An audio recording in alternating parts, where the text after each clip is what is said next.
मंजिल से आगे बढ़कर मंजिल तलाश कर, मिल जाए अगर गर्म दरिया तो समंदर तलाश कर, हर शीशा टूट जाता है पत्थर की चोट से, पत्थर ही टूट जाए वो शीशा तलाश कर।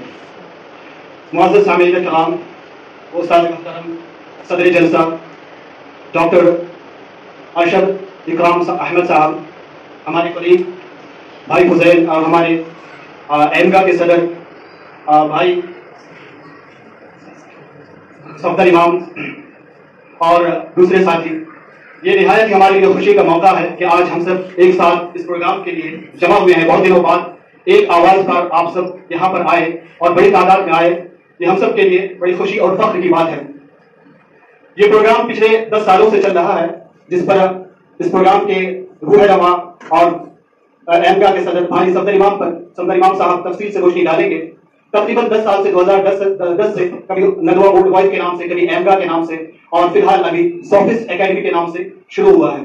पिछले 2-3 साल कोरोना की वजह से पूरी दुनिया जो है मुतासिर रही, तो ये प्रोग्राम भी, ये इंस्टीट्यूशन भी मुतासिर रहा, लेकिन दोबारा ये प्रोग्राम शुरू होने जा रहा है पूरे आबोदार के साथ। अब ये सोफिस्ट एकेडमी क्यों नाम रखा गया है, क्यों, इसकी वजह क्या है?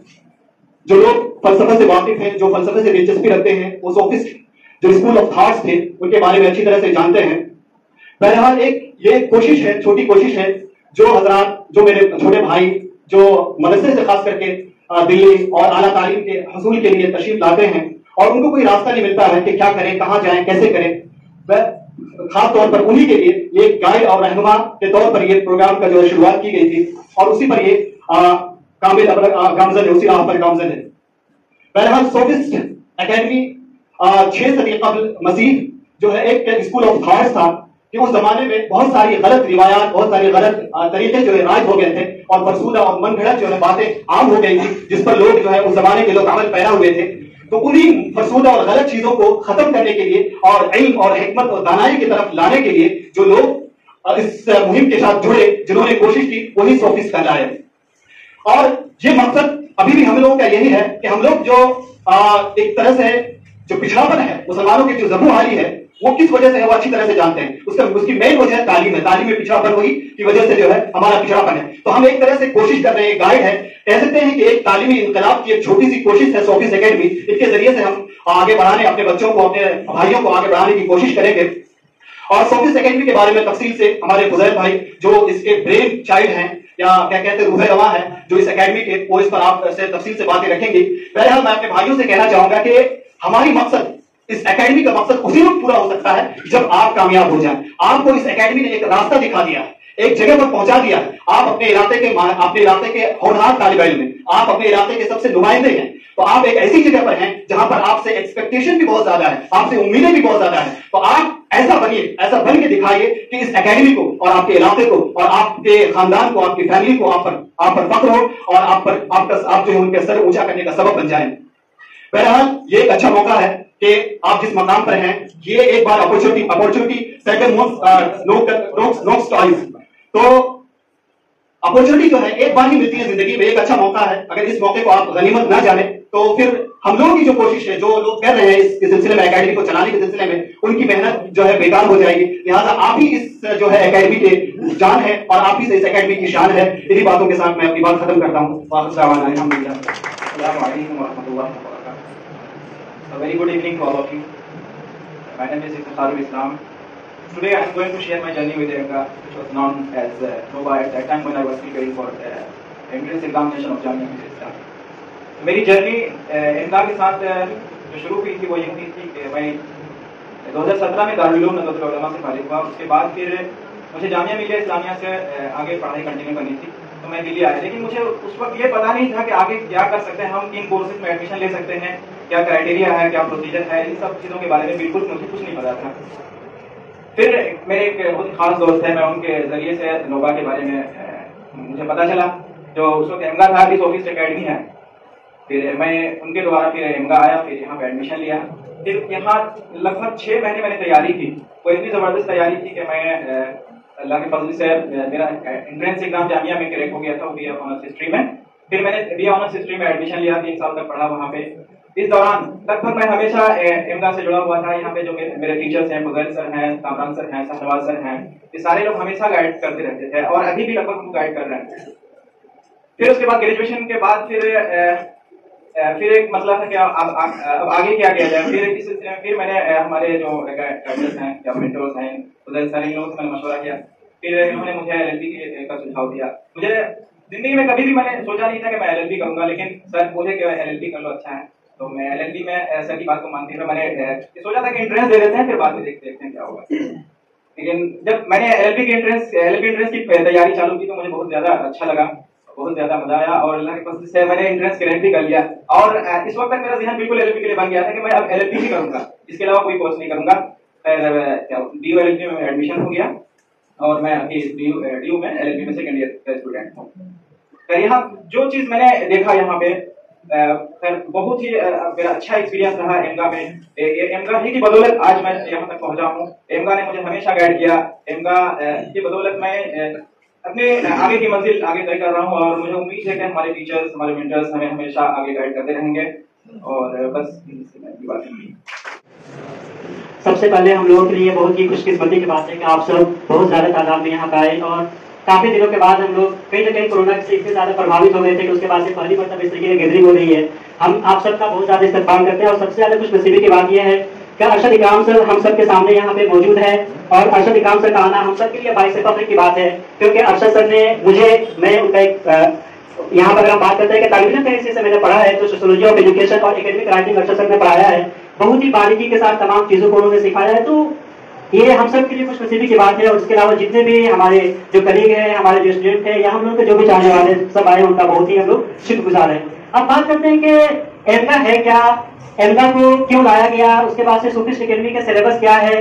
जो मदरसा के बच्चे आते हैं कहीं ना कहीं बहुत ज्यादा मालूमी के शिकार हो जाते हैं, ये इंफीरियर कम्प्लेक्स के शिकार हो जाते हैं कि क्या हम मदरसा से आए हुए हैं तो क्या हम उन चीजों को कर सकते हैं या नहीं कर सकते हैं। हम एक मदरसे से पढ़कर जाते हैं तो क्या जो कन्वेंट्स आते हैं उनको हम सरपास कर सकते हैं या नहीं कर सकते हैं। ये इंफीरियर या एहसास कमजोरी के शिकार में जो हमें मुब्तला होते हैं उसे सबसे पहले हमें निकालना होगा। और हम सब के सामने बहुत सारे स्टूडेंट ऐसे मौजूद हैं जो ये बना हुआ था कि हाँ वो बच्चे मदरसा के बच्चे कुछ नहीं कर सकते, मदरसा के बच्चे हर फील्ड में जाकर बहुत बेहतरीन काम कर रहे हैं और कल हमारा अंजाम दे रहे हैं। बात करता हूँ कि अगर आप सोफिस्ट को ज्वाइन करना चाहते हैं तो उसे क्या क्या एडवांटेजेस है, क्या क्या बेनिफिट है, क्योंकि यहाँ पे अक्सर 90% जो स्टूडेंट है वो सबके सब मदरसा बैकग्राउंड से हैं। तो सबसे पहले हमें यह जानना होता है कि जो मदरसा बैकग्राउंड के जो स्टूडेंट होते हैं उनकी कमियां क्या होती है, कहाँ पे वो लैक करते हैं, उनका वीकनेस क्या है, उनका स्ट्रेंथ क्या है।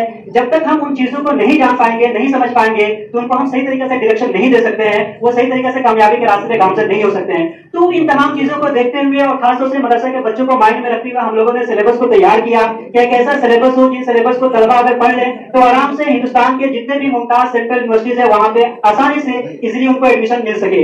इसी को लेकर अगर हम बात करते हैं सिलेबस को, तो सिलेबस में बेसिकली यहाँ पे जो पढ़ाई जाती है, आपके सामने खुजैल भाई है, शाहनवाज भाई है, सफदर भाई है, मैं हूँ, और उसी के साथ साथ इरफान सर भी हैं जो आपको मैथ और रीजनिंग पढ़ाएंगे, शाहनवाज सर जो आपको इंग्लिश पढ़ाएंगे, मैं हिस्ट्री है, उसी के साथ साथ करंट अफेयर्स है, इसी के साथ साथ मिसलेनियस जीके जितना भी है उसको मैं डील करता हूँ। फजल भाई पॉलिटी पढ़ाएंगे। तो ऑलमोस्ट जितनी भी चीजें हो सकती है जो आपके सिलेबस के लिए रिक्वायर्ड है वो तमाम चीजों को हम लोग यहाँ पे फुलफिल कराने की कोशिश करेंगे।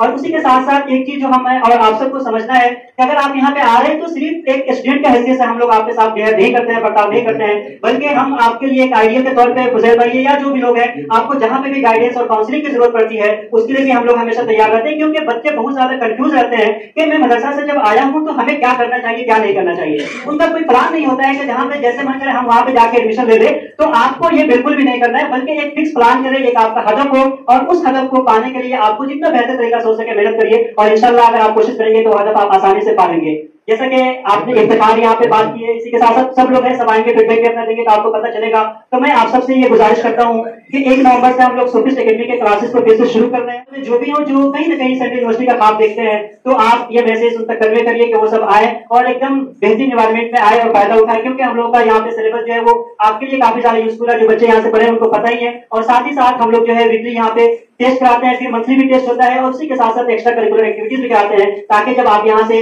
क्वालिफाई करके सेंट्रल यूनिवर्सिटी में जाए तो आपको किसी तरीके से कोई परेशानी न हो। और इसी बात के साथ मैं अपनी बात को खत्म करना चाहता हूँ क्योंकि अरशद सर और भी बहुत सारे मेहमान हैं जो अपनी बातों को रखेंगे। और आप सबके सामने मैं एक शेर को नजर करता हूँ जो मुझे बहुत ज्यादा पसंद है।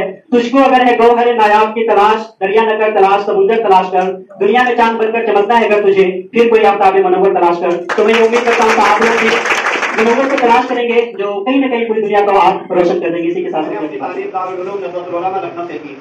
उसके बाद हमने आला तालीम के लिए यूनिवर्सिटी की तालीम के लिए दिल्ली आया। उस वक्त मुझे कुछ आइडिया नहीं था, लेकिन यहीं से कुछ स्टूडेंट तैयारी किए थे यूनिवर्सिटी के लिए।